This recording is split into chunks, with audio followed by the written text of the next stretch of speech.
This is Sports Charlotte, the podcast about sports in Charlotte. My name is Herb White. I'm editor-in-chief at the Charlotte Post. This is Cameron Williams, staff reporter at the Post. It is Thursday, January 15, 2026. And let's talk about, I guess football will start. And Which one? of the American rules variety. Oh, okay. Yes, specifically the NFL playoffs going on right now, minus the Carolina Panthers. But at least they made it to one after all these years. And the results, as we predicted earlier, they lost to the Los Angeles Rams 34-31. But it was entertaining, it was thrilling, and dare I say, it could even offer a ray of hope to long-suffering Panthers fans. Yeah, well, look, I put in my story as a kind of a finality moment of the season. The Panthers showed they belonged in the playoffs.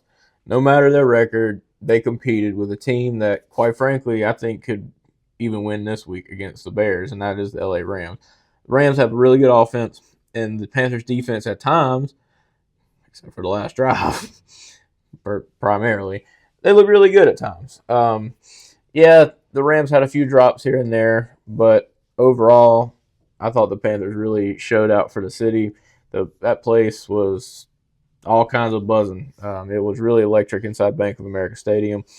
And so, yeah, I do think the future can be bright. Now, what trades and different kinds of free agency moves and draft moves in the offseason, all that's to TBD, and football season never ends. So we'll be covering that.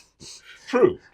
But I do think they showed enough that Panthers fans can cling on to a glimmer of hope going into next year. Now, even though I don't necessarily buy into the stuff that odds makers say, they call it a 10.5 point spread in favor of the Rams.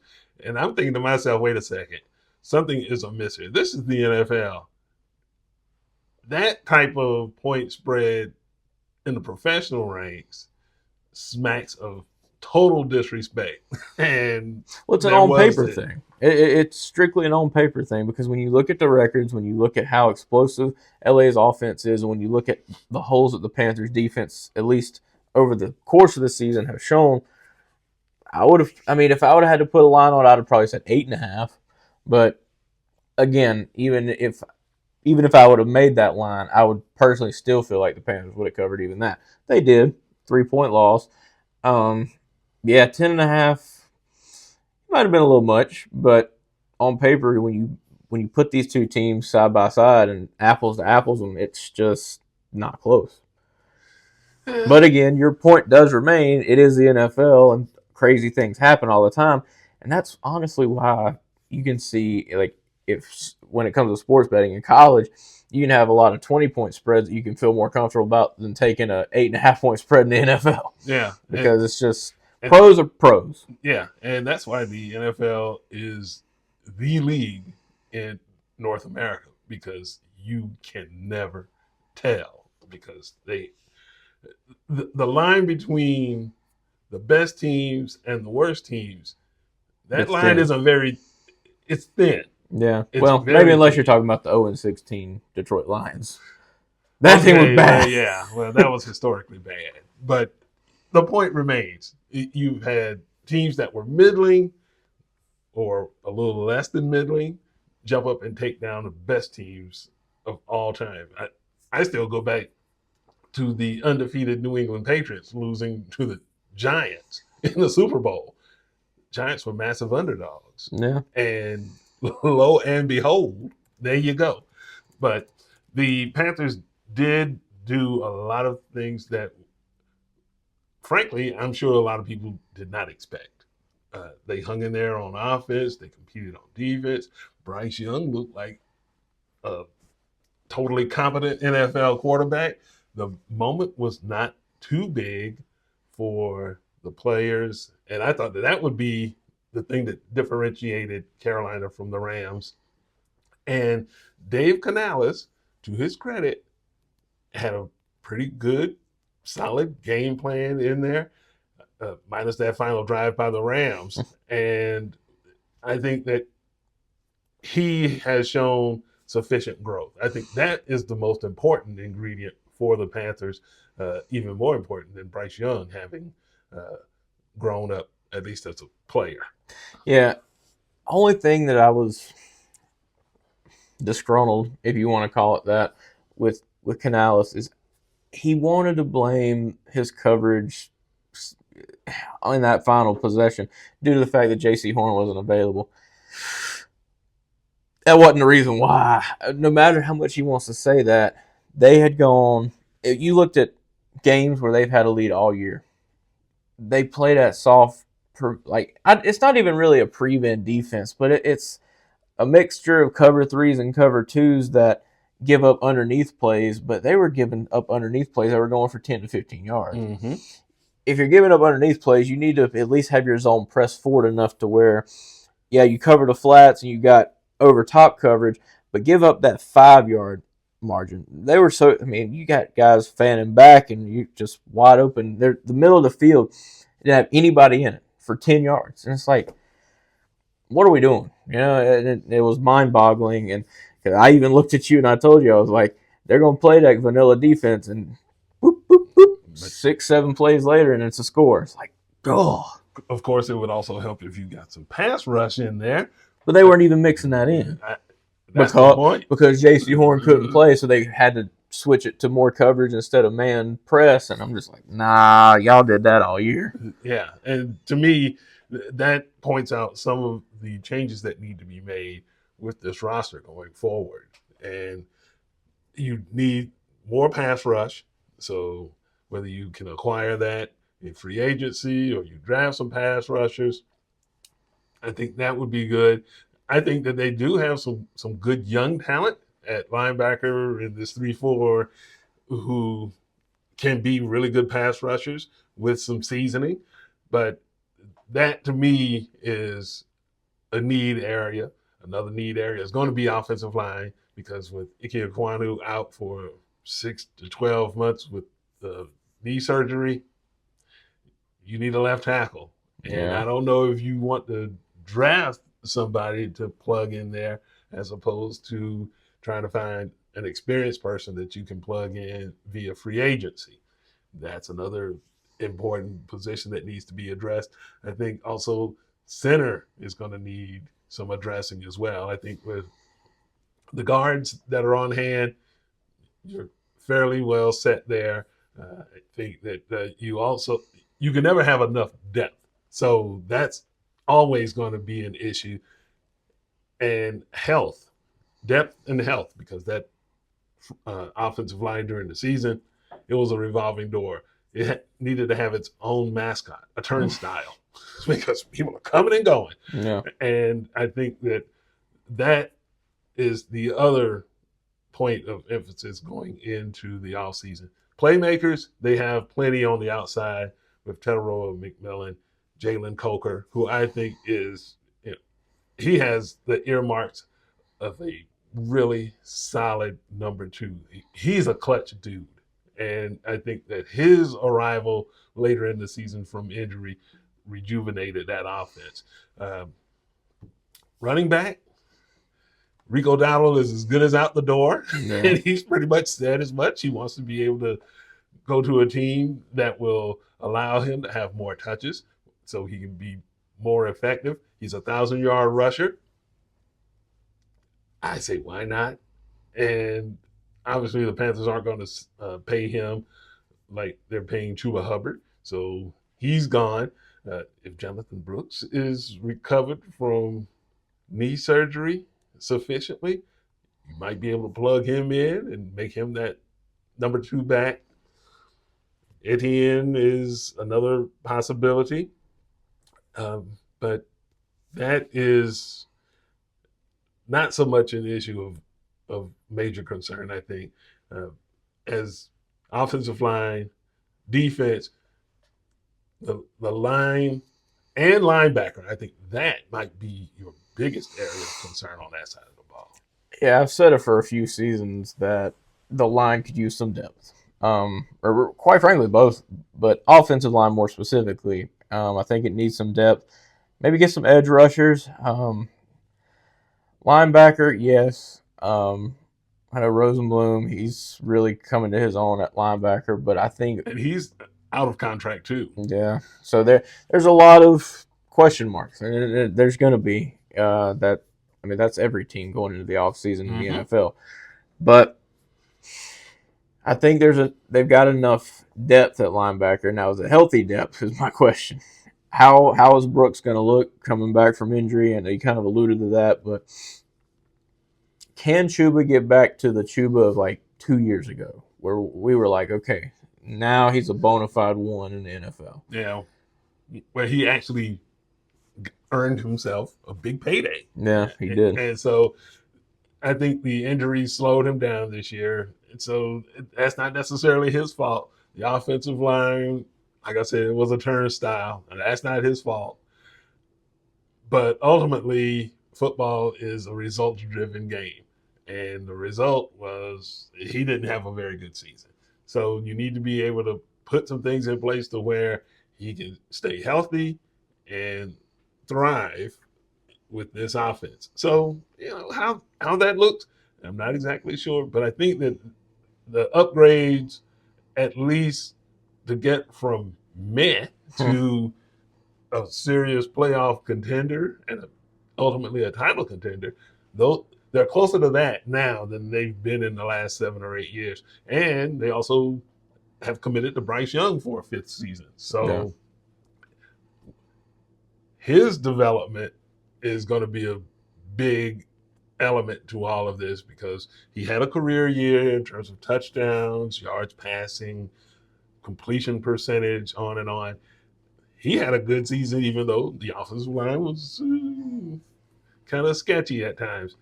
But I don't know. I still have my lingering doubts. But if he is the type of person who can become that person who says, we're in a bad spot, time's running down, jump on my small back and let's go downfield. Once he becomes that player, I'll be convinced. I think he showed enough composure. I mean, you got to figure it's his first playoff game. Mm-hmm. He played well. I know you said he didn't dazzle, and he didn't. The passing numbers weren't great percentage-wise, but he did have the touchdown. The interception, you could say, wasn't necessarily his fault. Receiver did appear to cut the route short, leading to it being tipped by the Rams linebacker and caught by the defensive back. I don't necessarily put that one all on Bryce. I know Bryce, or at least Canales, said that he would probably want that one back, but I'm like, I think if the receiver continues to run his route, he either catches it or, it might get broken up, but I don't think that would have been a pick if the miscommunication wasn't there. Did have the long rushing touchdown that I know the press box even kind of got a little raucous after that one because it was an impressive run. So personally, I would extend him. That's me. But to kind of put a bow on this, I think I was impressed by what I saw. I thought, okay, if I'm going to just go to this game and they're just going to get steamrolled, then it was pretty status quo. But they hung in there. They had a lead late. I think if they don't go vanilla, even without J.C. Horn, at that point when you're up in the game with a chance to win a playoff game at home, you can't play conservative to the point where you're just letting them march down the field on you. I agree. And to me, it should have been if you're going to go out, go all out. Yeah. And they did not do that defensively. And I'm like, where's the pressure? Yeah. Are the Rams just blocking things up so well up front until they just can't get there? Do you scheme to bring some pressure off the edge, up the middle, give them some different looks, anything? But they didn't. Matt Stafford, being the wily veteran that he is and a surefire Hall of Famer, just matriculated that ball right on down the field, and that was that. And put the bow on the season. But yeah. So let me ask you, knowing that it's way too early, does Carolina repeat next season as NFC South title winner? this is the first time in a long time that I think the NFC South could be pretty good. Atlanta's got a lot of young talent. Depending on how Penix comes back off his injury, Atlanta could be good. The New Orleans Saints have shown that with this quarterback that no one really knew up until this year, Tyler whatever, yeah. They've got talent. Now, one thing I think with the Saints that they might struggle with is running back. Alvin Kamara, it's time to hang up the cleats. Yeah, that tread has been But on the road a long time. Defensively, the Saints aren't necessarily bad. I think if they can hold teams to 17 to 20 points, I think their offense next year is going to be good enough to win a handful of ball games. I think it's why I think the worst team might be the Bucs. That's saying a lot. Yeah, that elevator was going down a lot at the end of the season. So, do they repeat? TBD. I know I'm quad P, but I don't want to make that prognostication because I do think it could be really competitive. And for the first time in a long time, I think you might see 2 or 3 teams with a winning record. Or even 2 or 3 make the playoffs. Well, let's not get too far. Yeah, they're still in the NFC West. But let's pivot and then come back to American football. But let's pivot to football of the international variety, even though it's in the States. Charlotte FC. Yep. They started training camp this week. Which crazy to think. I mean, it seemed like just yesterday we were covering a playoff game in late October. But, yeah, that's the way things work in sports these days in this market.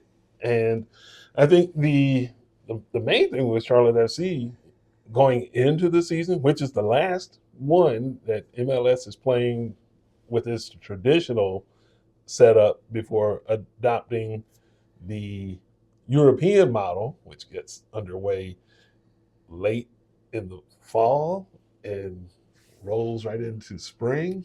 Still not sure if I'm going to be able to get over that one, but I guess we'll have to. The question isn't whether they can make the playoffs. The question is, can they actually win a series? Yeah. Last 2 seasons they made the playoffs and just fell flat. I mean, it's really, there's not much science or breaking down you can really do. They just absolutely went flat. I know this past season, really the first playoff game at Bank of America, it was stagnant. I mean, neither team could really do much of anything. It was really a defensive breakdown that allowed New York's lone goal, and other than that, neither team could get much going in the attacking third, and so that it looked very uncharacteristic for Charlotte, who towards the back end of last season had been putting up a fair amount of goals per game, and I don't know if it's just the playoff yips or what, but they didn't look like they did, I'd say, the latter third of the season. The roster has a little bit of tweaking that was going on, but the main arsenal of folks return. Pep Beal is back. Permanent transfer. Yep. And that will help a lot, especially if he's healthy, because he missed a significant part of the end of the season with hamstring and knee issues, and they missed his productivity. You're talking about a guy who scored 10 goals, handed out 12 assists in 2025. He was second on the team with the goals, and they just weren't the same team when he went out. It put a lot of pressure on players like Wilfred Zaha to make up that loss. It didn't necessarily happen, especially when they really needed it in the playoffs. So his return to full health and keeping it throughout the season, I think that's going to be a big deal. Defensively, I think they still have some issues that they need to improve upon. Um, you've got one of the better goalkeepers in MLS, but you need to be able to do some things to stay in contention, not only to make the playoffs, but to finally win a series. Advance, will you? Yeah. And you have to wonder, given that we're in a society and sports culture where folks are demanding immediate satisfaction, Yeah. how much pressure is going to be on Dean Smith, the Charlotte FC coach, to make that happen this year? Yeah. Because getting to the playoffs is one thing, and yay, good for you, you get there. But folks are looking for something a little more fulfilling, if you know what I mean. Yeah, like wins in the Mm-hmm. playoffs. And look, just looking at the roster, it's got a good mixture of youth and some older guys. Now, I think sometimes when you're asking Wilfred Zaha, I understand that he's from the EPL, Mm-hmm. and I'm the soccer snob, He's seen really good soccer up close. but he is 33. I think you really need to see some stuff from Kerwin Vargas, Leo Labata, some of your younger guys that are in the forward position that can really get behind faster guys. I mean, Zaha, he's an incredible striker, and there's no doubt about it. But I don't necessarily see him as being one of the faster players on this team. Maybe not anymore. Now, maybe when he was a spring chicken back in his early to mid 20s, he may have been. But I mean, I could be way off base. But then just looking at the midfield, I mean, Brent Bronico, Ashley Westwood. So I think this team has a good composition, has a good roster. I just think they got to get rid of the yips. I really think it's that simple. Easier said than done, but when you've got a roster that has talent and has good pieces, I don't think there's an excuse why you couldn't win a playoff series or win 2 playoff series. I think they've got a good enough roster to do that. You know, when you say that, it makes me wonder if this group, because it does have those veterans, those older to mid-prime guys, where's the young stud that could really juice this group up, you know? And so I think that might be part of that roster building experience as well. When you lose a guy like Patrick Ajimon, I'm still not sure that they quite got over that, but now he is long gone. He's not coming back. Yeah. So can you find another young stud that you can develop and put him into that lineup to where he strikes fear into the heart of an opposing What do you think of Tiger Smalls? Good potential. Yeah. Good potential. Needs some seasoning. And he could be that type of person. And now that you've gotten some things done with this roster, maybe you put him out there a little bit more in that forward position and see what he can do. I'm not exactly sure, but he's going to get his opportunities. And I think that's one of the refreshing things about Dean Smith and his approach to soccer. He doesn't particularly care where you came from. All he wants to know is, what can you do for me? Archie Goodwin? I'm more of a Tiger Smalls Okay. person. Well, but again, if you're talking about young, I mean, I'm just looking at some younger guys. I mean, Tiger's 23 and Archie's 21. So yeah, well, they could be relatively unknown people today, but given some time, they may become exactly what this team and this fan base is looking for. And I'm just looking forward to the start of the season. It's going to be the last of the prolonged summer scheduling. I'm going to miss that, but MLS is joining the rest of the world. Get back in the press box with our good buddy Steve Goldberg. Absolutely. And the season is not that long for... Relatively speaking. Yeah, in terms of getting started. So we'll see what happens. Yeah. Look, I'm excited for it. I know you call me the soccer snob because I am an EPL home, or that's my favorite league, at least to watch. But it's great for the city. I think overall, it keeps fans engaged and excited, whether you're a diehard soccer fan or not. Going to an FC game's fun. Mm-hmm. Well, yeah, there's no doubt about that. There's a lot of energy, and if they're playing well, they really get juiced. Yeah, there's even more energy.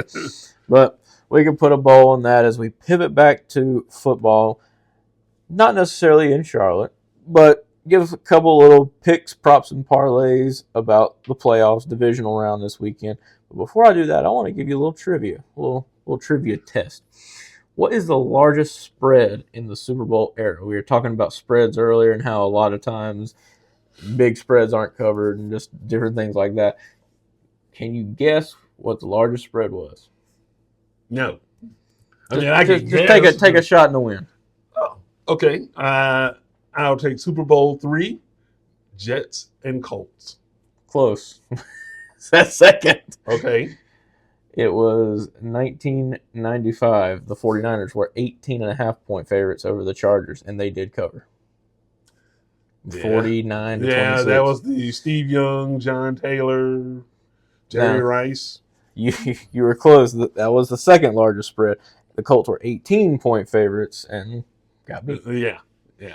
So another large spread that did not hold up was the Patriots in 07-08. They were 12-point favorites and got beat. And then also let's see, where is it at? The Rams were 14-point favorites over the Patriots in 02 when the Patriots won. Yep.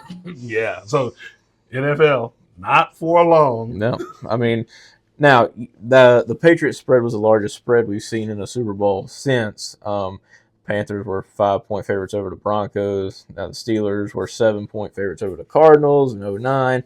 So there have been some relatively big spreads, but most of them 2, 1.5, 1.5, 4, 3. So Vegas has gotten a bit of a grip, and they don't want to lose their lunch too bad anymore. Yeah, sometimes still, it's amazing to me. It's like, nah, never. But anyway. Let's break down this divisional round real quick, and we'll get out of here and let y'all get back to y'all's regularly scheduled programming of your day. Yeah. Buffalo, Denver, 4:30 on Saturday. Buffalo at Denver? Mm-hmm. Give me Buffalo. Ooh, okay. Mm-hmm. I'm torn on this one. This was the hardest game, in my opinion, to pick in the pick'em pool here that we have at the Post. I think Denver's got an extremely good defense. And I think Buffalo is a little banged up right now. But sometimes, I think right now, he will be surpassed not in a very long time. It won't be long before he surpasses what I meant to say. But I think Josh Allen, he's the best quarterback right now on the planet. I think when he's on his game, there's no one better. I think Buffalo could eke this one out. But, again, Denver's defense, and I mean, it's all going to depend on do the Broncos look rusty? They were a top seed. They had a week off, that kind of thing. We saw in the college football playoff, teams that had a week off didn't necessarily look so good. Yeah, but that's college. So. That's true, but we've also seen some one seeds lay some eggs and have to claw their way back to win in divisional games. Yeah. So, but one thing that won't be an issue, weather. Both of them are weatherproof. Yeah, they are. And that's a big reason why this is the closest game spread-wise of the slate this weekend. It's 1.5 in favor of Denver. When it opened, it was 1.5 in favor of Buffalo. So it's going to fluctuate. I'm sure there's going to be diehard bettors that are getting little bits of money in on both sides of the coin for whatever reason. But the over-under on this game is 45.5.